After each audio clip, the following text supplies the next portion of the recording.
Olatuen hotsak eta haizearen dardarak bat egiten dute beldurraren eta elkartasunaren indarrekin etengabeko tentsioan. Era berean, iraganeko itzalak misterio berriekin nahasten dira Kepa Iribar idazlearen Erleen azken ziztada eleberri beltzean, irakurlea istorioan zehar kateatuz. Kepa, Elkanoren lehorreratzea Berton? Bai, nintxe. Eta aurreko liburuan? Epizentroa ez da, erdigunean, bai aurreko liburuan ura eta orain bestelako kontuak. Orain bestelako kontuak, Kepa kasetaria zara, kirol kasetaria Euskadi Irratian, entzute zaitugu, zenbat urte, jarraitzen zaitugu. Eskerrik asko. Eta tartetxue, aurreko liburua idatzita, idazteko eta atara duzu tartea, eta atara duzu gogoa, eta bigarren novela asko artean. Bai, lehenengo amaitu nuenean, prozesu guztia asko gustatu zitzaidan, ez? Historia bat sortu, idatzi, moldatu, dena ez da, aurkeztu, dena gustatu zitzaidan, eta behin ura amaituta tarte bat utzi nion, baina gero berriro gogo hori piztu eta mentxe bigarrena.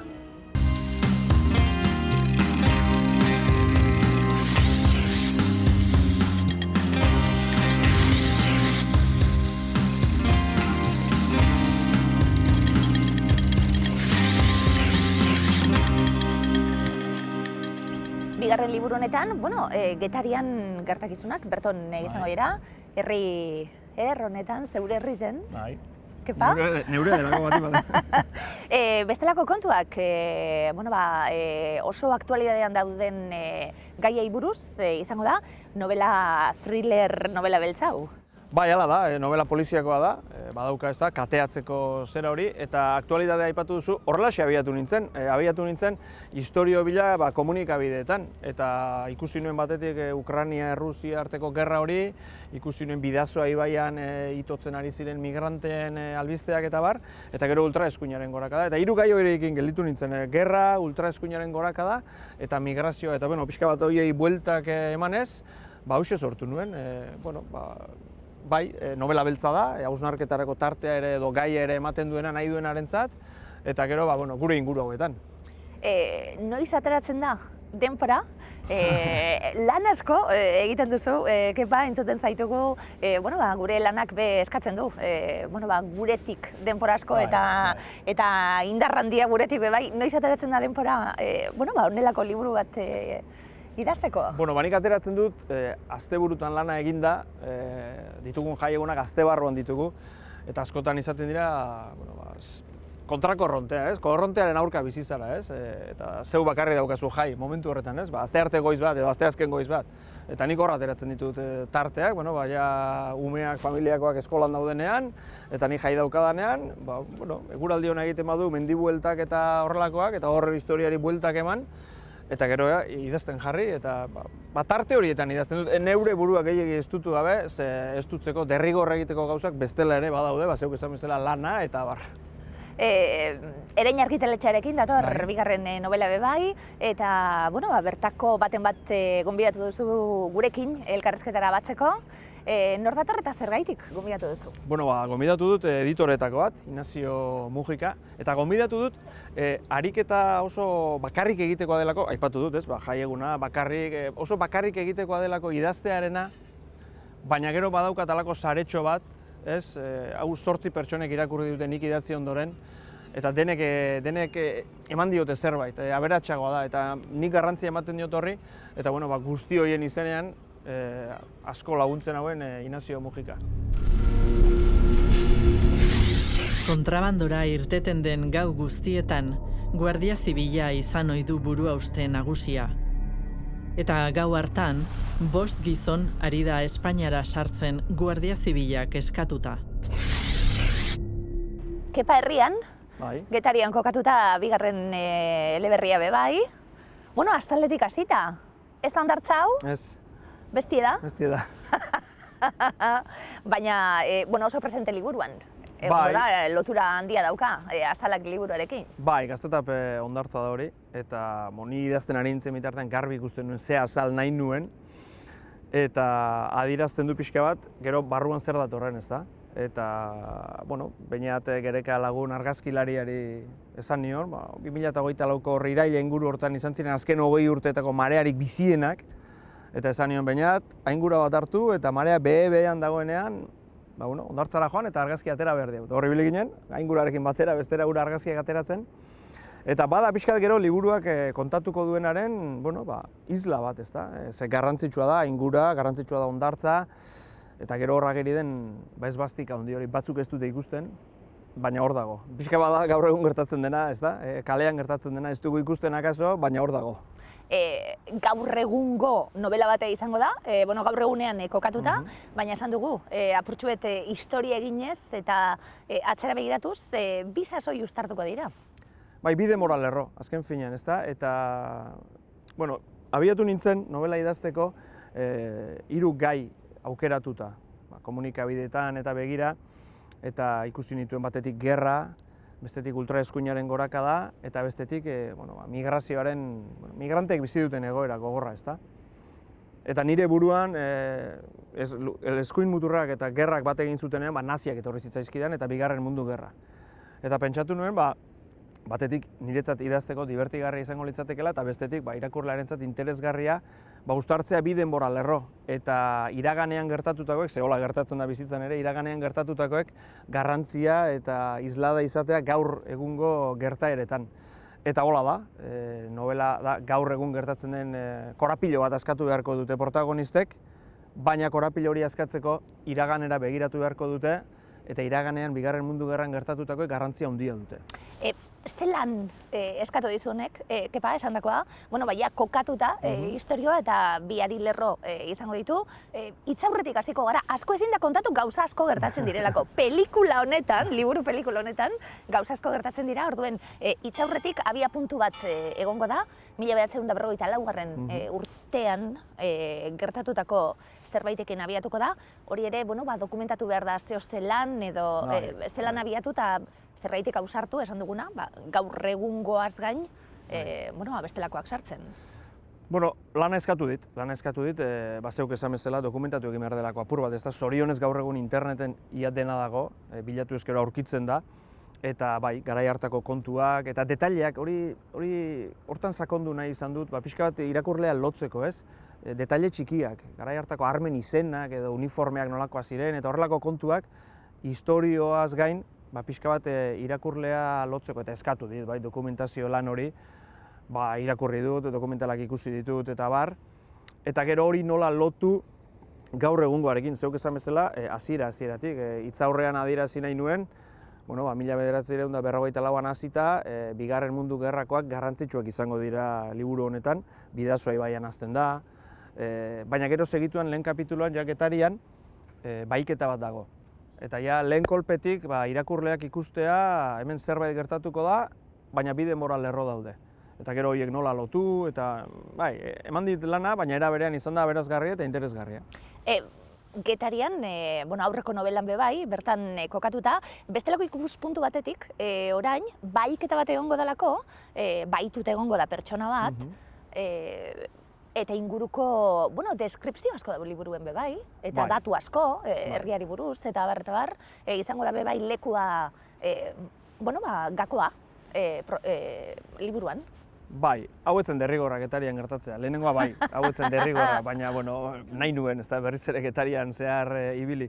Ni liburu idazterakoan 3 plano bezala ikusten dizkiot, ez da 3 geruza bezala, batetik kontatzen dudan istorio hori, trama poliziako hori, bestetik hori kontatu bitartean mahai gainean jartzen diren gaiak, migrazioa, gerra, ultraeskuina, bestelakoak, suizidioa, batzuk aipatu baino ez dira egiten, beste batzuk presente daude, eta 3. da non gertatzen den.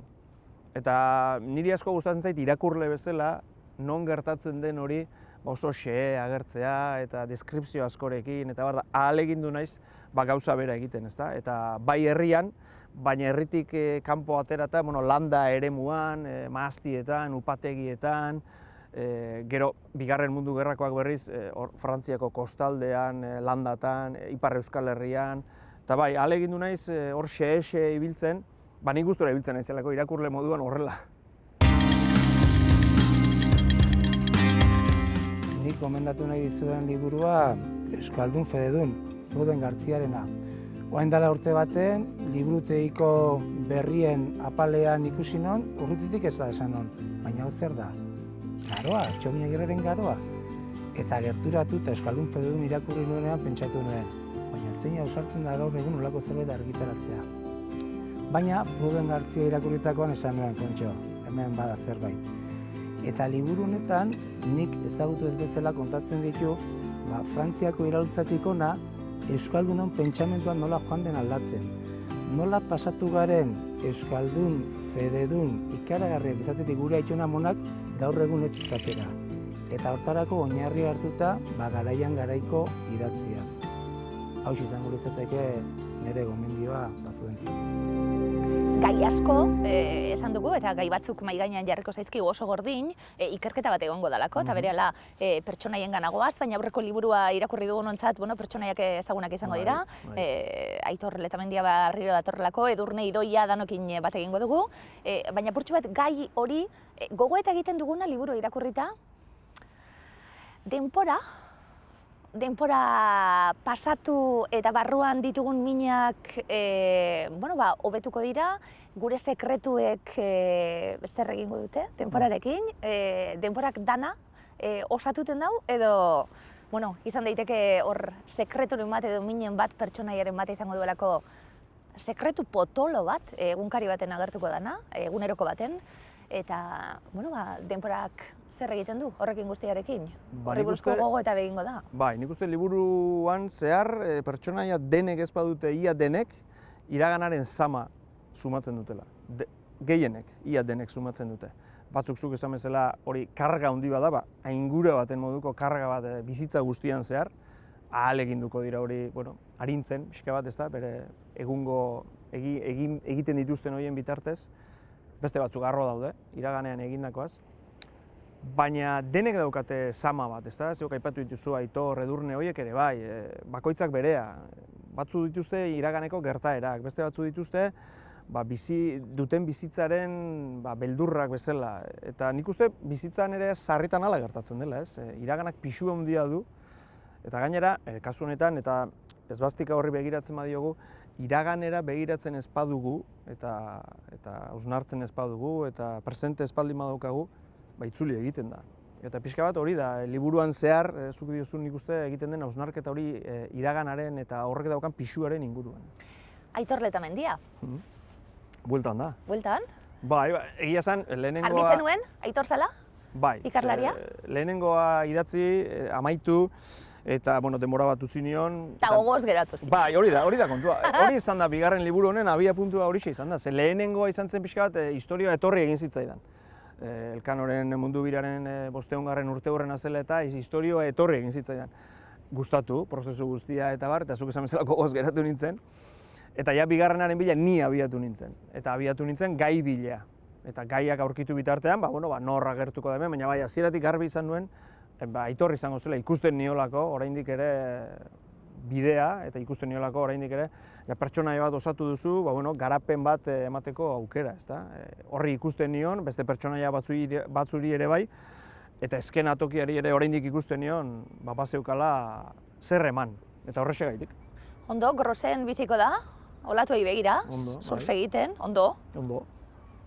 Gero Edurnerekin dabil. Edurnerekin dabil, alako. Zarautzen bizi dabe bai, Edurne, olatuei begira, pentsatzen hona, ze bikote hona.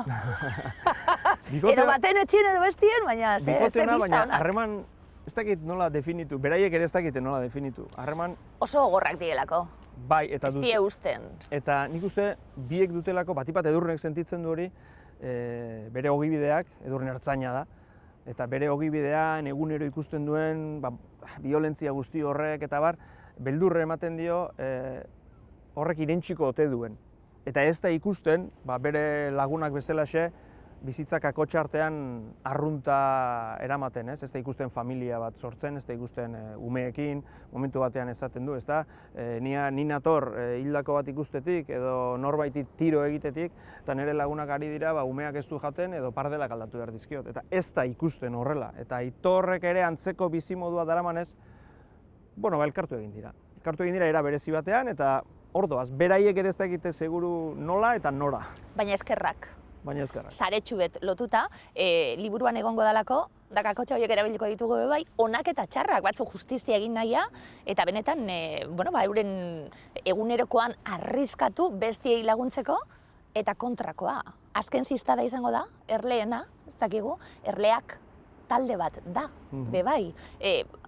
Agian, liburu hartu, erleen azken ziztada, eta esaten zu, titulua, baina gero, behin irakurtzen hasita, oso argi geratzen da zer dan hau. Hori jende askoren galdera izan da, ezta?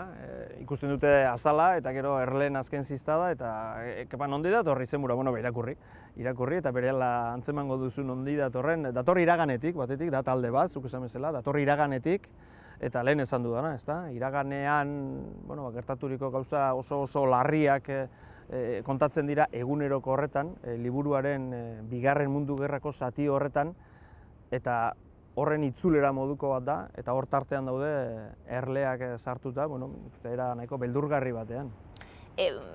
Endaiako geltokian, bestenaren bat egongo dabe bai, eta atzera begiratzen da, esan duguna, historiako pasartetxu horiek Endaian izan zen, Hitler eta Franco batu zirenean aipatuko da.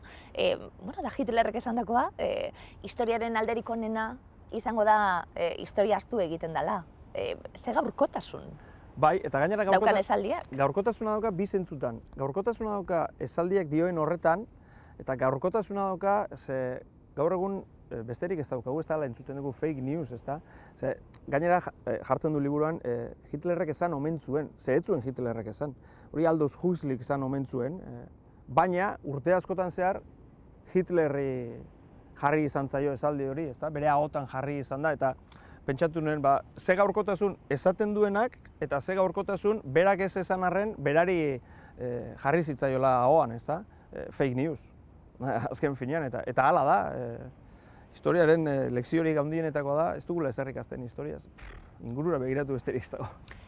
Egongo dira, ekintza batzuk, iraganekuek, eta, erleak hasiko dira, barriro be euren ekintzak egiten, eta apurtxu bet, eguneroko hori be gakoa izango da, ikusteko zer gertatuko dan, baina edonor izan daiteke bai, gure inguruan begiratu, eta edonor izan daiteke hemen, sartuta dauena gauzetan, edo edonor izan daiteke bai, jomuga, danontzat, zabalik, danontzat. Gaur egun bai, horregaiti dago hor esbastika garden hori, ez da, ikusten dela, baina ikusten ez dela, gure kaletan gertatzen dena da.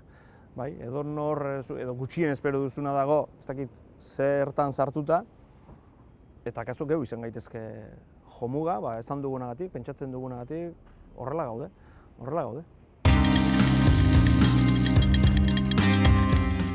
Bigara, bikote artistikoak egiten dituen lana gustatzen zaizkit, demagun abere izeneko liburu palindromiko zoragarri hori, edota berrikiago Narrugorrik liburuan egin duten interbentzioa, Ixia Rozasen liburuan. Yerba Mora, aipatuko nuke, Teresa Mourerena, 17. mendean kokatzen den liburu bada, eta Descartes du protagonistetako bat, eta gero sendabelarrak eta horri biltzen den emakume bat, eta hori guztia ikertzen duen neska gazte bat. Jendea harrituko da pixka bat, baina behar bada Xadergolo de la Cloren harreman arriskutsuak hor bada, ez dakit, gauza asko, azkenean askatasuna, mota guztietako askatasunak eta gozamena, hori da behar duguna, denbora laster doa eta egunero alden neurrian edo nahi den moldean ongi pasa. Ez haserretu eta entzun. Nire bihotzeko sekretu guztien gordailu baitzara. Sekula eratu dudan asmorik handienaren berri emanen dizut. Ziztatu gaitu, erleen azken ziztadonek, Ignacio? Espero dezagun irakurlea ere ziztatzea, ez? Nik uste dute hasieratik helduko diola, erle horrek edo horiek. Nolakoa da editore baten begirada liburu bet irakurtzerakoan? Editorearen begirada, nik beti esaten dut irakurle gaiztoarena izan behar duela. Izan behar duela, nun dagoen puntu ahula nun dagoen, eta nun ez duen esaten esan nahi duena, eta esan arazi behar diozu esan nahi duena, nolabait, ez? Holako gauzen bila ibiltzen da editorea. Horretarako, harreman, bueno, onat eskuzabala izan behar da, bai alde batetik eta bai bestetik. Dudik gabe, claro, alde batetik, berak bezala, egon behar du, autoreak egon behar du pixka bat irikita, zer esaten zaion eta, bueno, ez denai esan baietz, baina irizpide batzuen arabera, zehatu, onartu eta ez onartu biak, nik onartzen ditut baita ere insumisoak, baina arrazoiakin. Arrazoi gabe, ez, hola gustatzen zait, ez da beste gauza bada, ez? Eta, bueno, editorearen aldetik, noski, bueno, bilatzen du liburuaren onena, ez? Liburuaren ona, eta azken finean idazlearen onena, ez da? Zabala izan, kepa, eta irakurlearena, barkatu. Irakurlearen defentsa egiten du nola, hemen ez da ulertzen esaten duena. Pues, esan dezagun beste modu batera, edo, ez? Ni egia esan oso zabalik eta oso eskertuta. Ni Hasiberri eta ez jakina naiz gauza hauetan. Eta oso zabalik hartzen ditut, Inaziok eta besteek, Inaziok irakurtzen du Ereinen, Uxuek irakurtzen du Ereinen, bestelako laguntzaileak ere izaten ditu, ze oso ariketa bakartia da idaztearena, zuk zeurekin. Hau adibidez, nik idatzi ondoren 8 lagunek irakurri zuten, eta guztiek eman diote zerbait, eta orain liburua da hobea eta aberatsagoa. Inaziok dio bezala. Eta bai, nik zabalik hartzen ditut, bat gehien bat editoreek, ezta? Bestelakoek, aipatzen dizkizute gauzak, baina editoreia zehatz berak esan duen bezala, begirada gaiztoarekin, baina nik oso lagunko jartzen dut, eta zabalik, ze berak esan bezala, beste begirada batek ematen dizu, zu batzutan itxutut egoten zara zeurearekin, okurritu zaizu horrela, eta zaila da zure begiradatik, niri bintzat zaila egiten zaiz zure begiradatik atera, eta orain begiratuko dut neuk beste begirada batekin, hori zaila da. Eta beraz kanpotik datorren hori, interesgarria da oso. Baina pixka bat aitortu behar da, Keparen idazkera eta, azken finean, hizkuntzaren profesional batena dala, ez? Beste arlo batzutan eta beste ahozkoagoetan, baina begirada, hizkera ahozkotik oso gertu dagoen... Elkarrizketetan nabari dana, ika hori, erabilera hori, Kepak berezko edakona. Eta hori antzematen da, ez? Hor garbiaren gainean garbitzen aitzezea, ez? Hortan gozada bada. Nolako liburua da? Nola esango diogu ikusleari, esan dugu plano ezberdinetan, eta garai ezberdinetan egongo da, plano bakarra dan arren momenturo, eta esan dakoa, oso azkar irakurtzen dana, kapituluek, jarraitzeko gogo hori ematen duten eta bar. Bai, baina erritmo diferenteak daude, ezta? Nolabait, ibai baten bezala, ibaiak baditu momentu azkarrak eta momentu lasaiak, ezta? Eta, momentu batean akzioan bete-betean harrapatuko zaitu eta urrungo batean eramango zaitu nola zan garate gainea, ezta? Eta handik ikusiko dituzu bertako mahasti guztiak eta badakizu zerbait gertatzen ari da mahasti horien inguruan, ezta? Badago kezka bat, nolabait, ez? Giro kezkagarri bat badago eta hori sortzen nik uste oso ondo asmatzen duela Kepak, ez? Eta azpimarratu zidaten horretan ez mantxotu gehiegi. Alegia, badakigu zerbait gertatzen ari dela, irakurleak jakin nahi du zer den gertatzen ari den hori, beraz deskribapena ondo dago, baina ez mantxotu gehiegi. Ez dezala akzioa erabat ahaztu arazi. Eta pixka bat, jolas horretan, dema horretan. Tensio hortan, ez? Bai, ibili gara, ez da, ondo, gustura. Eta burrunbo horretan, erleak esan ditugu, erleen ziztada egon daiteke, baina erleen burrunbo hori liburu osuen dagoena bai, eta une oro, hasieratik dakigulako, musaren baiketa egongo da, ze gertatuko da musarekin, eta hor gaude. Bai, bi garai oso diferente aurkezten dizkigu lehenengo momentutik, eta, claro, liburua da, bi giro horiek elkartzeko alegina, ezta? Bakizu, nun baiten juntatuko diela, ez dakizu nola, ez? Hori da liburuaren giltza, nola bait. Maria Jose Saiz da Arrasateko neska bat, Kulturgintzan dabilena, oso kulturzalea, eta hori, poesian eta literaturan ibiltzea gustutan jakona. Niretzat oso, eta batez be izenburua da igual iradokitzaileena, badalako irudi bat, nire txikitako gelan, aizpakin partekatzen hauen gelan, Zabaian ikusten genitun argi hoiena, eta pixkat hortik abiatuta ekarri duztan mundu poetiko horrena edo.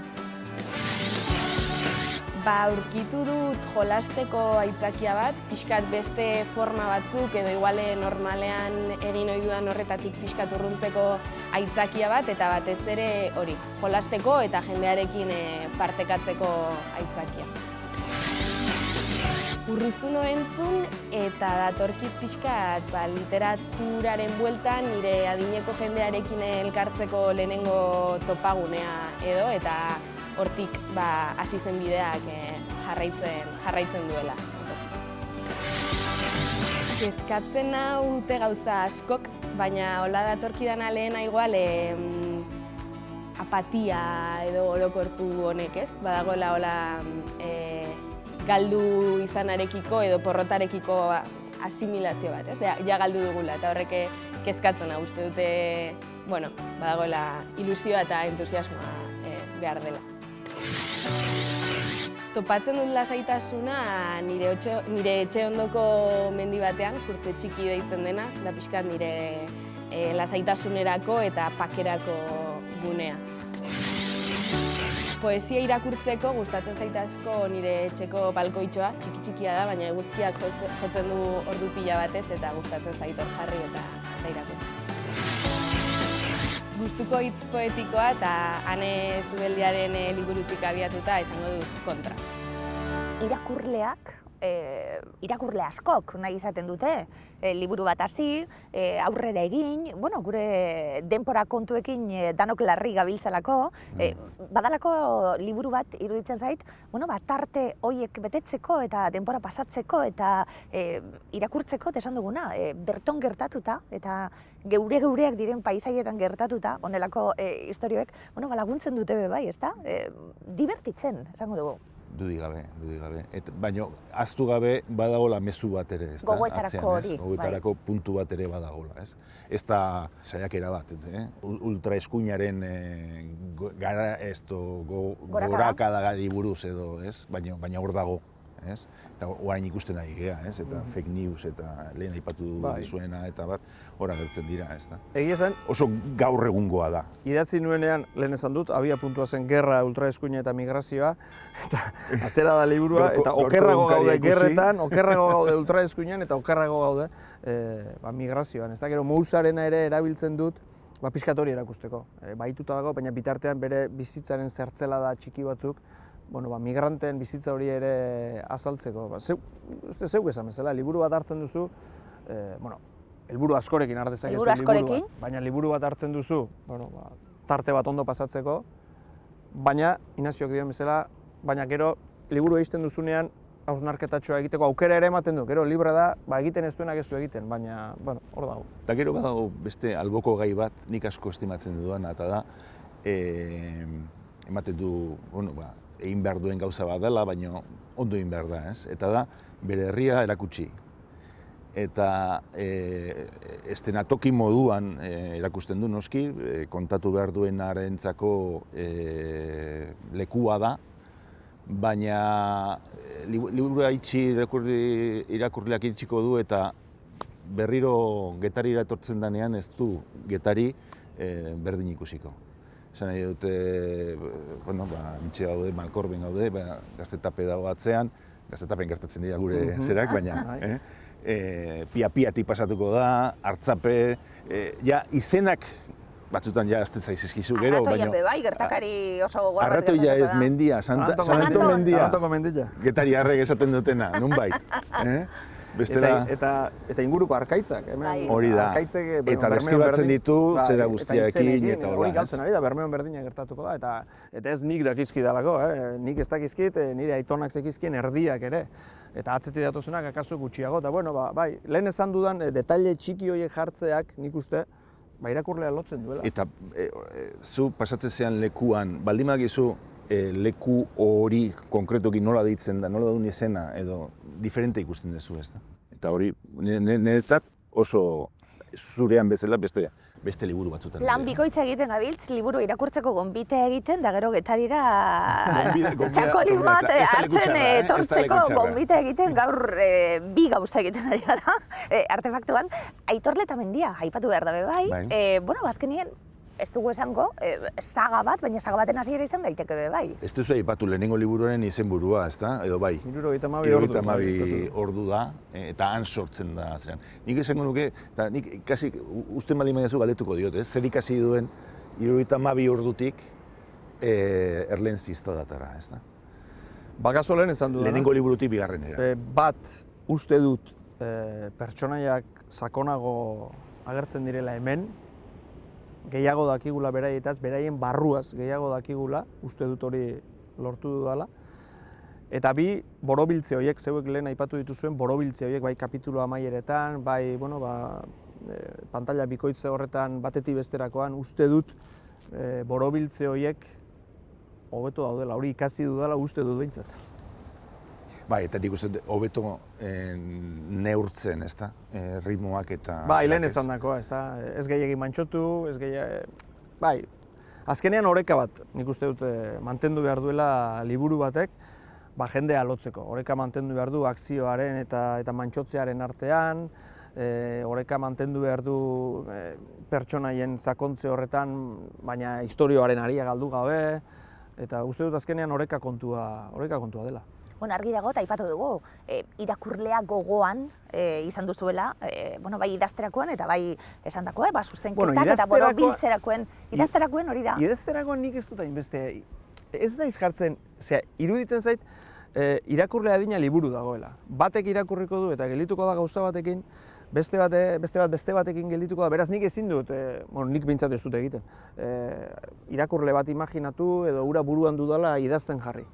Nik gehiago idazten dut barruak eskatzen didana. Behar da, ireantza duen irakurle baten hori igual, gatik, bai, ez? lehen esan dudanagatik, ez? Ni deskripzioetan gustora jarduten naiz irakurtzen, deskripzioak idatzi ditut, eta hori igual, bai. Nire antzeko irakurle baten, bai, figura horri begira, horri igual, bai.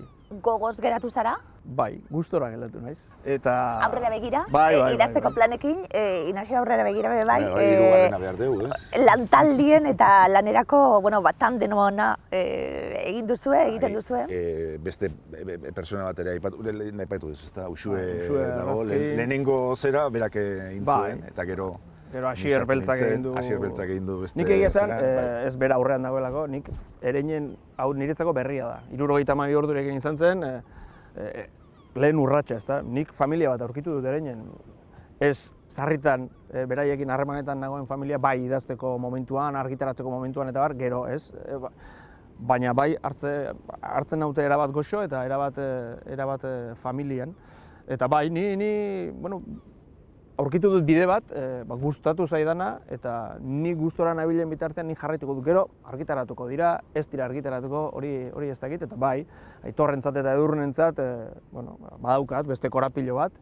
Eta bestelako gauza bat ere bai, novela beltzarekin zerikusirik ez daukana, eta, bueno, bai, hori ere bai. Kolonen lehen bidaiarekin hasi, eta Bost Mendez Amerikara joandako euskaldunen historia kontatzen duen liburua. Lanak 50 urte beteak dituela ekarri du euskarara Asun Garikanok. Egileak bere aita zenaren Aitor Etxarte Berezibarren izana berreskuratu du liburu honetan, memoria, dolua eta belaunaldi baten oroitzapenak erkatuz. Misterioz, arriskuz eta abenturaz betetako novela honetan, irakurlea protagonista bihurtzen da. Istorioaren norabidea aldatuko duten erabakiak bereak izango baitira. Bueno, hauxe duzue, Erleen azken ziztada lotuko zaituzten nik uste, badaukalako hor trama beltz bat, poliziako bat, Aitor Letamendia eta Edurne Rodriguez ikusiko dituzue, Aitor detektibea da, Edurne ertzaina da, eta biek askatu beharreko korapilo bat dago. Gaur egun askatu beharreko korapilo bat, baina horretarako iraganera jo beharko dute.